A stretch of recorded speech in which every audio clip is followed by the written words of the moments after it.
금융의 역사에서 피라미드 사기 혹은 폰지 사기는 매우 빈번하게 벌어집니다. 그러나 1990년대 후반 동유럽의 작은 나라 알바니아에서는 무려 정부가 부증한 피라미드 사기로 인해 전 국민의 60% 이상이 피해를 보았으며 국가 GDP의 3분의 1에 해당하는 금액이 부도가 나는 바람에 내전으로까지 이어져 수천 명이 사망한 재앙적 사기극이 있었습니다. 오늘의 수업 내용은 왜 이렇게나 많은 사람들이 매월 수십 퍼센트의 수익을 보장한다는 말도 안 되는 사기극에 속아 넘어갈 수밖에 없었는지 그 이유에 대해 알아보도록 하겠습니다.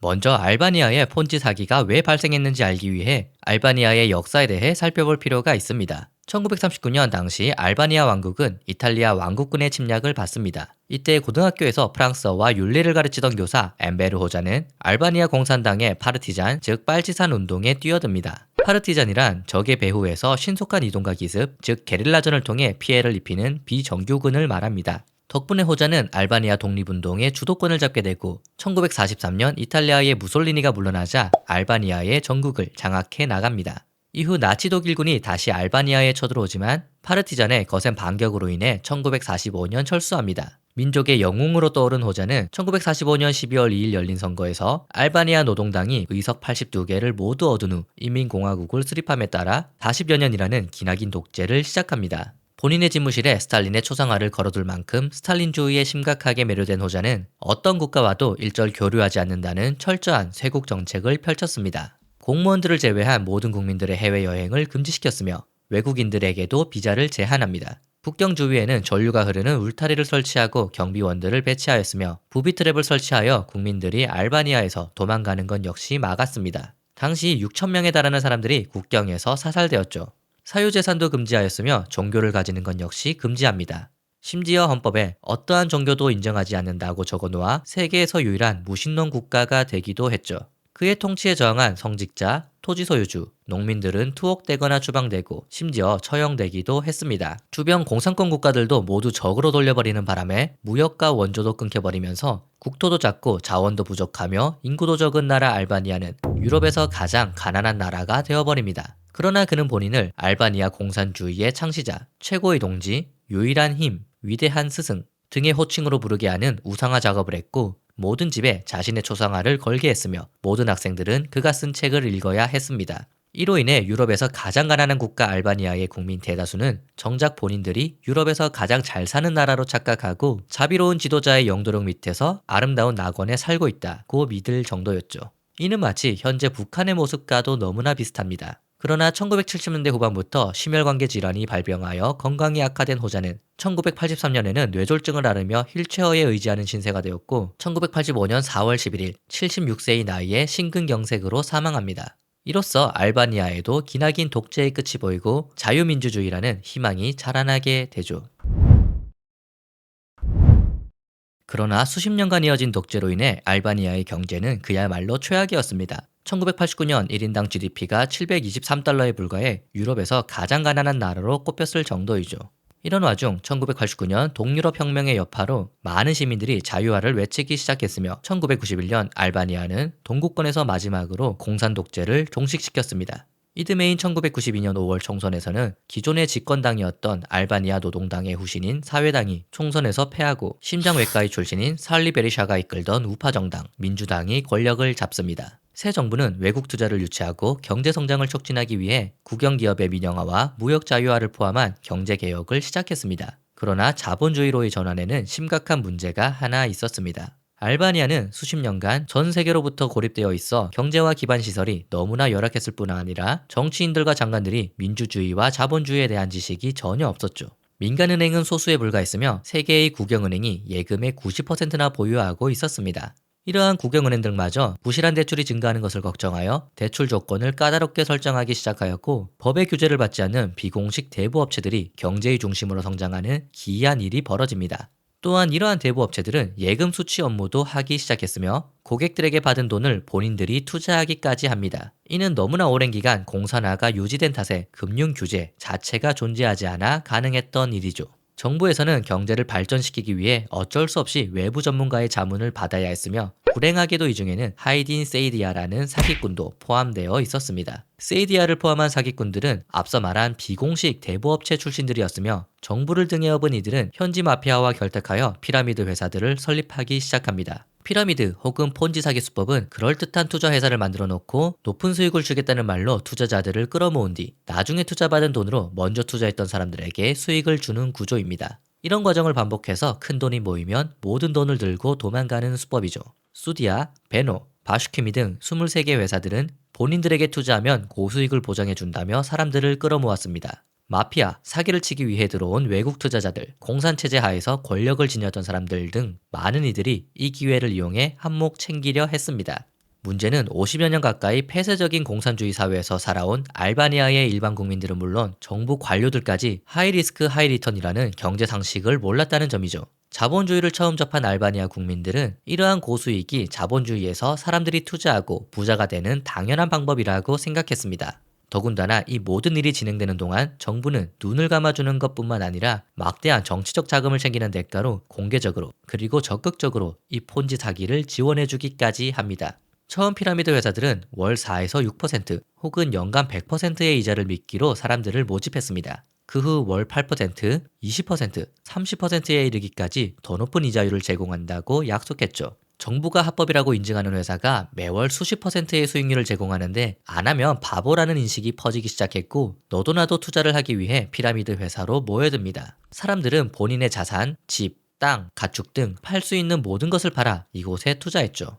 심지어 베파라는 회사는 기존의 슈퍼마켓과 주유소 체인을 가지고 있었고 그들의 브랜드는 일상용품에도 사용되었기 때문에 무려 6만 명의 사람이 이들을 신뢰하며 돈을 맡겼습니다. 피라미드 회사들은 호텔, 상점, 공장과 같은 산업에 투자한다고 주장했지만 실제로는 투자 자금을 이용해 마약과 무기를 밀거래했습니다. 당시 코소보는 유고슬라비아로부터 분리 독립을 하고 싶어 했으며 대다수가 알바니아계 국민이었던 코소보 국민들에게는 전쟁을 위한 무기가 필요했죠. 피라미드 회사들은 이탈리아 마피아와 유고슬라비아 그리고 코소보 사이를 오가며 무기 밀매를 통해 돈을 챙겼습니다.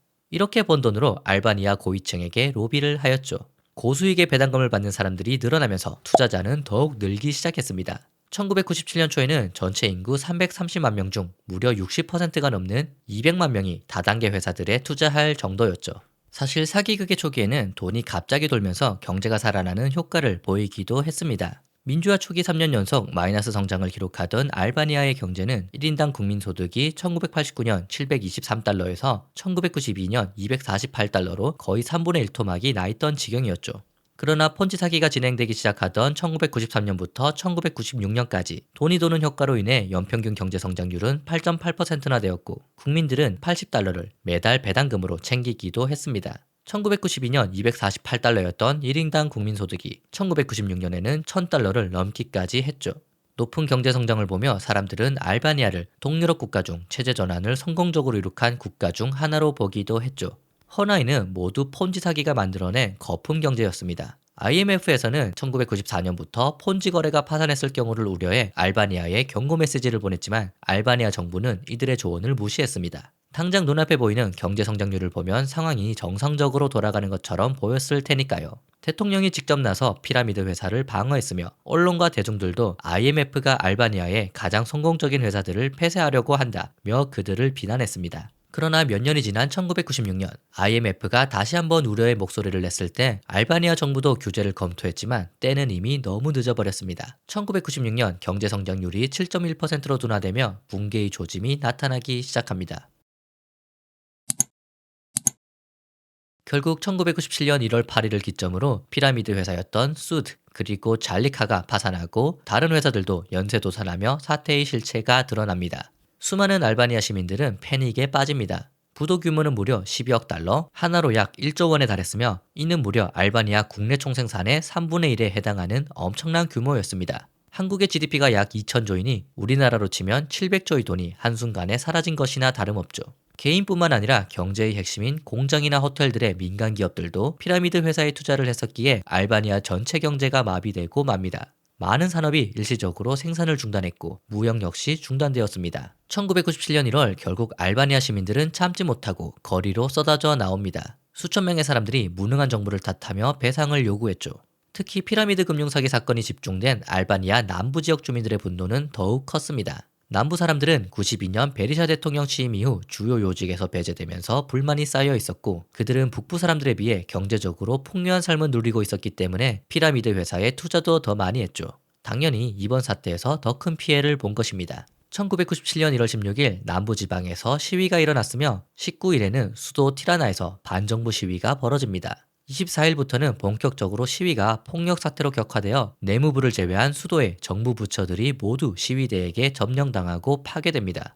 2월부터는 남부지방의 시위가 더욱 잦아집니다. 2월 20일 블로로에서 대학생들이 단식 투쟁을 벌이며 시위가 촉발되었으며, 일주일 뒤인 2월 27일에는 결국 블로로에 위치한 대학교에서 시위대로 인해 대학교에 상주하던 공무원 6명과 민간인 3명이 사망하는 사태까지 발생합니다. 결국 2월 27일부터 3월 9일까지 남부지방은 사실상 내전 상태로 발전합니다. 블로로의 시위대들은 남쪽의 해군 기지를 점령하기까지 했죠. 알렉산더 매지 총리는 1997년 3월 1일에 사임하였고, 살리 베리샤 대통령은 다음날 비상사태를 선포했습니다. 정부는 군대를 투입하였지만 역부족이었고, 시위대는 오히려 인근의 사란더까지 점령해버립니다. 결국 정부는 이들을 폭격하라는 미친 명령까지 내리지만 민간인을 학살할 수 없었던 공군 조종사들은 이를 거부하고 전투기지에 이탈리아로 망명해버립니다. 8일까지 시위대는 남부지역 대부분을 점령했고, 일부는 수도 티라나 교외까지 접근해 리나스 국제공항을 습격하기도 합니다. 또한 이제는 북부지방까지 폭력 사태가 확산되어 수도 티라나를 제외한 전국에서 시위대와 갱단들이 날뛰기 시작합니다. 이들은 알바니아 군 기지들도 습격하여 총탄 약 15억 발,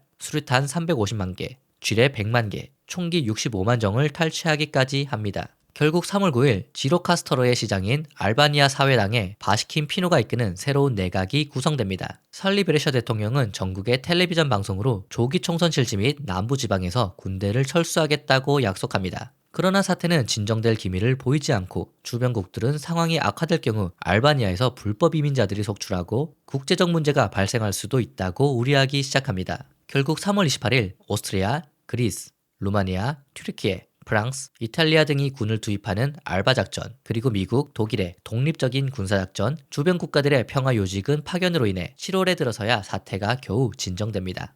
6월 29일 실시된 조기 총선에서는 사태의 주 원인을 제공한 민주당이 대패하고, 파토스 나노가 이끌던 사회당이 155석 중 101석을 차지하는 압승을 거두며 살리 베리샤 대통령은 사임합니다. 그리고 8월 11일 알바니아에 투입된 외국군이 철수하며 반년간의 피 튀기는 내전은 마무리됩니다. 하지만 피해는 막심했습니다. 2억 달러에 달하는 손실이 발생했고, 민간인, 경찰, 군인을 포함하여 3,800명의 알바니아인이 목숨을 잃었습니다. 1인당 GDP는 전년도 1,046달러에서 749달러까지 추락하였으며, 알바니아의 경제 성장률은 마이너스 10%를 기록합니다. 많은 시민들이 그리스, 이탈리아, 독일, 영국, 미국으로 떠나면서 인구도 감소합니다. 하지만 모든 사기의 출발점이었던 하이딘 세이디아는 1997년에 사기로 모은 돈을 들고 해외로 도망가 버렸고, 아직까지도 사업가 행세를 하며 잘 살고 있습니다.